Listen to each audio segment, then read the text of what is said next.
Alright, what's up everyone? Welcome to the Surfside PPC YouTube channel. Today I'm going to be going over 6 ways to lower your Google Ads cost per click. So when you're trying to get your average cost down here, so the average amount that you're paying for each individual click, this is really what we're going to be going over today. So I'm going to be using examples within this ad account, but first thing I want to do is go over the 6 methods. So here you can see 6 ways to lower your Google Ads CPC. So one is going to be to optimize for quality score factors. So your ad relevance, your landing page experience, and your expected click-through rate. So a huge part of ad rank, so every time you enter the Google Ads auction, is your quality score and your bid. And the way Google uses your ad rank is they're looking at real-time factors for your ad relevance, for your landing page experience, and for your expected click-through rate. So we've done a few videos recently on improving your quality score and how to improve some of these different quality score factors. And all of them are going to help you lower your Google Ads cost per click, because the higher your quality score is and the higher these different factors are, the lower you can actually bid for keywords. So if you have 10 out of 10 quality scores across the board, which isn't necessarily easy to do at all, it means that Google Ads is going to allow you to actually bid lower than your competitors. Whereas on the flip side, let's say you have 5 out of 10 quality score across the board, you're going to have to bid higher than your competitors to achieve the same exact ad positions. So you first want to start by optimizing for these different quality score factors. Number 2 is going to be to create 4 ads per ad group. Number 3 is use all relevant ad extensions. 4, use Max CPC bids for your bidding strategies or lower your CPC bids altogether. Again, these can be a little bit more difficult if you are trying to hit a certain budget. 5 is going to be use the keyword planner, and I'm going to show you how to do this to kind of find different keywords for your website, for your business that you can actually bid a little bit lower on. And number 6 is going to be to target and optimize for long tail keywords. So just another thing that you can do, and I'm going to give you a few examples for everything here. So I will be referring back to this a little bit, but we're going to start over number 1, optimize for quality score factors, and it kind of goes right into number 2 and 3, which is going to be to create 4 ads per ad group and use all relevant ad extensions. So we're going to come over here to Google Ads. We have our search campaign open here. This video is going to be more geared towards search campaigns. I can do a separate video on display campaigns and how to get your display advertising campaign average cost per click a little bit lower as well. But what we're going to do here first is click on our campaign here, and you can see our each individual ad group. You can see we have some data for each ad group here. Most of it's going into farmhouse cabinets right now. We have some for farmhouse shelves as well. You can see our click-through rates, and you can see our average CPC right here. So you can see our average CPC for the entire campaign is 42 cents over the last 30 days. And you can see some ad groups are a little bit higher than others, some are a little bit lower than others. So what we want to do first is come into keywords here. And if we scroll over here a little bit to the right hand side, we can start to look at our different quality score for each individual keyword. So you can see for shelves, we have a higher quality score here. So this is actually the keywords that we've been optimizing for a little bit in our videos. And the 3 different factors here. So expected click-through rate, landing page experience, and ad relevance. So what I'm going to do first is show you how you can create advertisements in each individual ad group so that you can improve your ad relevance. So we come over here to farmhouse shelves, and we're going to come into ads and ad extensions.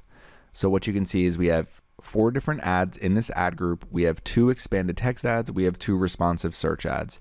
And what you're able to see right here is they're serving this one the most. It has the second highest click-through rate, and this one is getting served a little bit less. The click-through rate is 3.85%, so maybe it'll start getting served a little bit more as we go. The reason I like to say to create 4 ads per ad group is because you can create 2 responsive search ads and 2 expanded text ads. And the other thing you can do is improve your landing page experience by using several different landing pages with your ads. So generally what I do is I'll create 1 expanded text ad, 1 responsive search ad, and then I'll duplicate them and I'll send traffic to 2 different landing pages. So if we click on this one right here, I'll open the landing page, and if we click on our other one down here at the bottom, I'll open the landing page. So these are 2 of the same advertisements. One of them is going to a page on our website that is actually showing our shop page. So you can see home, shop, farmhouse shelves. So people can kind of click through and look at some of these different pages on our website. Now the other page, if we go and click on it, you can see it's more of a blog post style post. So people can come here, scroll down, they can see different farmhouse shelves for sale. Not as interactive as this one maybe, because this one they can actually click on the exact type of shelf that they're looking for, whereas this one is just going to be more of a list of products. So a couple different ways that you can create landing pages and also set up multiple ads in each individual ad group. So if you're trying to lower your cost per click, you really need to be testing different landing pages and you need to be testing different advertisements. Over time, Google is going to continue to serve my top performing ads here. So you can see if this one continues to have a very high click-through rate, even if the average cost per click is a little high for that one individual click, obviously as you get more and more data, you can really optimize a little bit easier. I have such a low budget on this campaign, I'm just kind of using it for an example for these video tutorials. So what I can do is with these different ads here and different landing pages, it should help me improve my click-through rate as well. So I'm kind of looking at all three different factors here. So ad relevance, landing page experience, and expected click-through rate. So all that is going to help me optimize for my quality score factors, and creating 4 ads per ad group is one of the best ways to do that.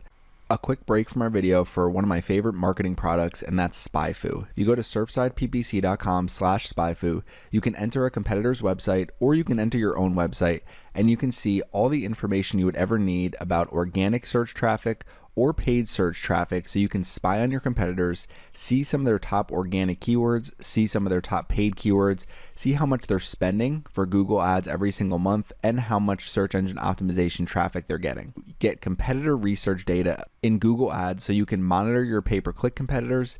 And for search engine optimization, you can not only research your competitors' search engine optimization keywords, you can also track your own keyword rankings.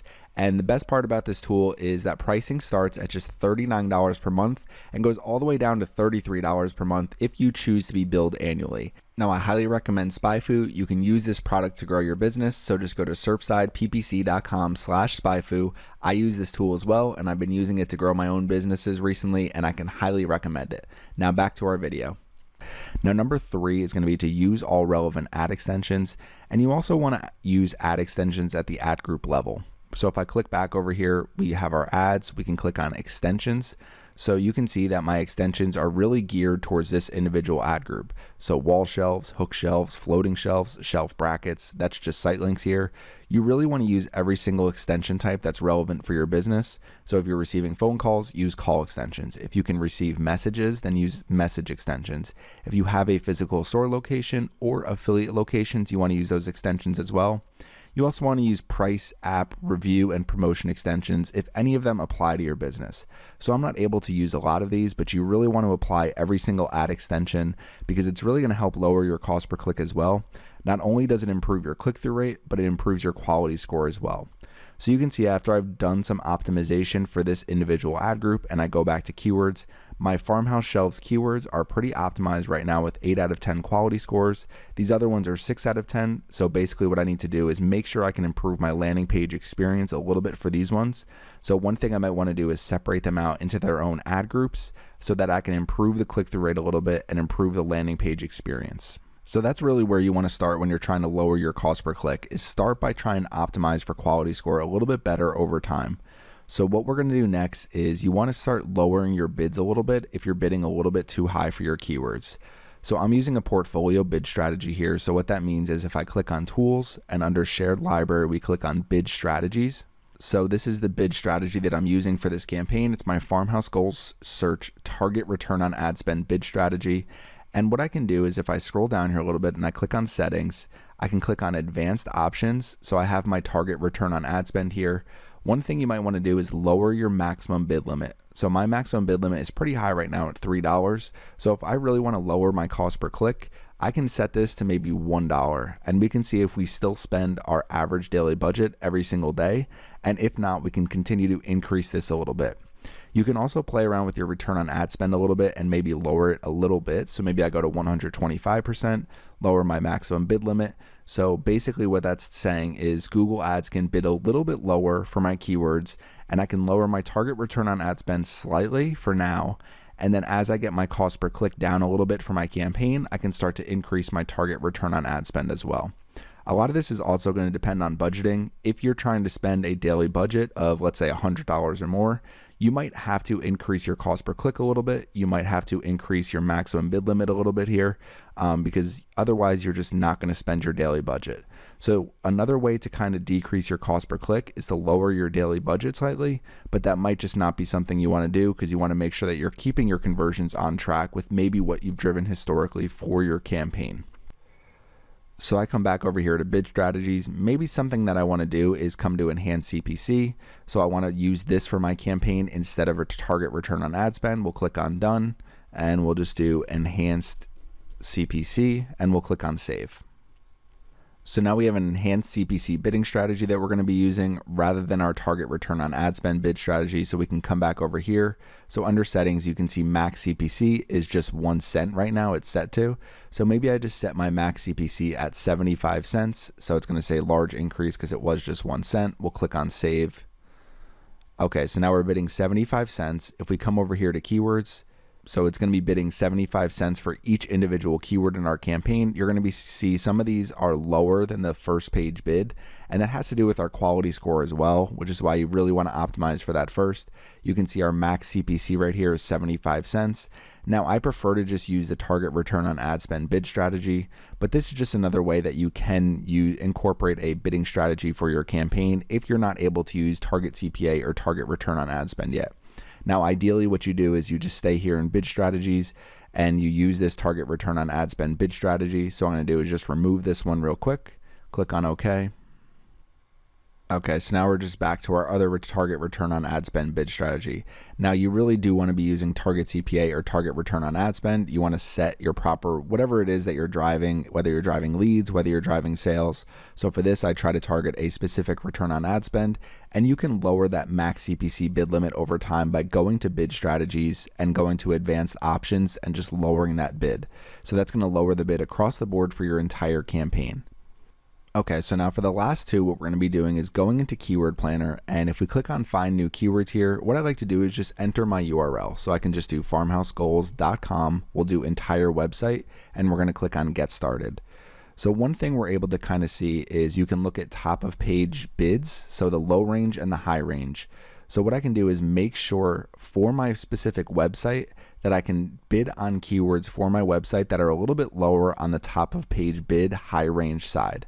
So something like 33-inch fire clay farmhouse sink doesn't get a ton of average monthly searches here, but you can see the top of page bid is pretty high at $3.62. Now we can also just look at average monthly searches. And then since I'm targeting farmhouse keywords, I'll add a filter here. We're going to say keyword text must contain farmhouse. Okay, we're going to click on apply now. So it's going to show us the top farmhouse keywords related to our website. So you can see sink, decor, coffee table. So what I can do is look at average monthly searches, and maybe what I want to do is add another filter. So if we come over here to filter again, and what we can do is say the top of page bid high range. So we want it to be less than or equal to, and we'll say $1.50. And we can click on apply. So now it's only going to pull keywords that contain farmhouse. We have it by average monthly searches, and the top of page bid high range must be only $1.50 or less. So we have decor, wall decor, Christmas decor, table legs. So that'll help me kind of guide some of the different ad groups I can create for this campaign and make sure that my cost per click is a little bit lower. So that's one way you can do it. Now, one thing you might run into is, let's just say, for example, you're trying to get new marketing clients, for example. So it tends to be a very competitive keyword. So if I do something like PPC management, let's say Google Ads management, PPC advertising company, and we'll say PPC agency. So we're just using these 4 keywords for our example. We click on get results. You might find that the top of page bids are extremely high. So for some of these, it's showing $100, which is really high. But let's just keep scrolling down a little bit. I'm going to come to keyword by relevance rather than average monthly searches. So you can see for some of these keywords, $51.78, $41, that's for a single click. So this is why I don't necessarily advertise for PPC management at all for Surfside PPC, because that's just an outrageous amount of money that some advertisers are spending. So what you would want to do, I mean, really ideally you want to drive organic clients, but what you would want to do is try to find more long tail keywords. So if you're using some of these options here like PPC management, Google Ads management, the best way to do it in my experience is to find keywords like, let's say, PPC agency, and you would do New York City. So you would try to find some of these different options here, and then you would want to use cities near you. So for example, I'm in South Carolina right now, so I would do something like PPC agency, and we could do Charleston, SC. We could do PPC agency, Columbia. So maybe I want to do PPC agency, Charlotte. So a little bit further out, but people who kind of look up some of these keywords, they still would be fine with having a company like mine. So you could see PPC agency Charlotte, it's only showing 10 average monthly searches, but we could probably find some different keywords like pay-per-click advertising services in Charlotte, pay-per-click management services in some different areas like that. And that's really what you would want to do, is try to find some of these long tail keywords for your business. And you can also, as you're running your campaign, so we're going to come back over here to Google Ads. As we're running your campaign, you can come in here to keywords. So you're seeing the keywords that we're targeting. So some of them are kind of really short tail keywords, farmhouse shells, farmhouse copper sinks. Come into search terms, and that's going to help you find even more long tail keywords. So mantle, farmhouse floating shelf. So as you can find more impressions for some of these different keywords here, so maybe farmhouse china cabinet, farmhouse corner cabinet, farmhouse cabinet hardware. So I could try to get my CPC down a little bit by really optimizing for some of these long tail keywords, because the majority of advertisers are really focused on short tail keywords. So those are a few different options when you're trying to lower your cost per click. Ultimately, it really comes down to quality score. So what you want to do is make sure that you have really tight ad groups, really relevant ad groups, and organized ad groups, and you're using multiple ads and ad extensions at the ad group level. So I like to use 4 advertisements. I like to test multiple landing pages, because what Google's going to do is continue to serve my top performing advertisements over time. And then if you find yourself in a scenario, so we're going to come back over to the keyword planner here, where you're really having trouble with some of these different keywords that advertisers are bidding extremely high on, you could try to use some of these filters. So you're just going to say top of page bid, the high range, and you just want to find bids that are lower than a certain level. So you want to say top of page bid is less than or equal to, and let's just say $15 here, for example. For some industries, you really don't have a choice. You're going to be paying a lot for every single click to your website. So we could see there's a few different options here that might be decent. So AdWords, Google management. So there's actually nothing here. So pay-per-click website. So maybe you want to try to optimize for a keyword like that. Pay-per-click packages. So maybe you want to put a few packages together. Marketing companies. So it's a little bit less. Marketing agency. So again, it's going to be a little bit more broad here. You can see Google AdWords provider. So you might want to try to optimize for some of these keywords that aren't getting as many average monthly searches. So you can really just try to stand out a little bit from the crowd. Advertising agency, best PPC advertising agency. Now this is why I don't really advertise for these keywords that often, because it becomes very competitive, because you're ultimately competing against other marketers as well who have really optimized marketing campaigns, because that's what they do for a living. So it can be really competitive in some industries like lawyers, like insurance, like marketing, software, all these different industries. It's going to be really hard to lower your cost per click to something like $5, $10, but you might be able to optimize for some of these really long tail keywords. So you could just see something here, digital marketing company, Maryland. I've set up entire campaigns targeting 15 different cities with PPC advertising services, PPC advertising agency, Google Ads management in each individual city. Or you could do digital marketing company in each individual city, but you really want to focus on the services that you are providing. So you can kind of do that, because then you're going to reach people in those local markets as they're kind of looking for local companies to them. And even if you're not right in their city, that's fine, because I've been able to land some of them as clients over time. But that's just another option that you can do, rather than targeting something really competitive like Google Ads management, PPC advertising company. You can kind of add on some additional keywords there, and you can again use the keyword planner to find some of those other keywords here. So if you do Google Ads management and enter different cities, that's one way you can do it, and make sure you have relevant ads and relevant landing pages, and you continue to optimize for your quality score over time. Ultimately, the best way to lower your cost per click is either lower your bids altogether with your bidding strategy, or you come in here and you make sure that the keywords that you are targeting are as relevant as possible, and you continue to optimize for some of those long tail keywords. So thanks for watching my video today, and make sure you subscribe to the Surfside PPC YouTube channel.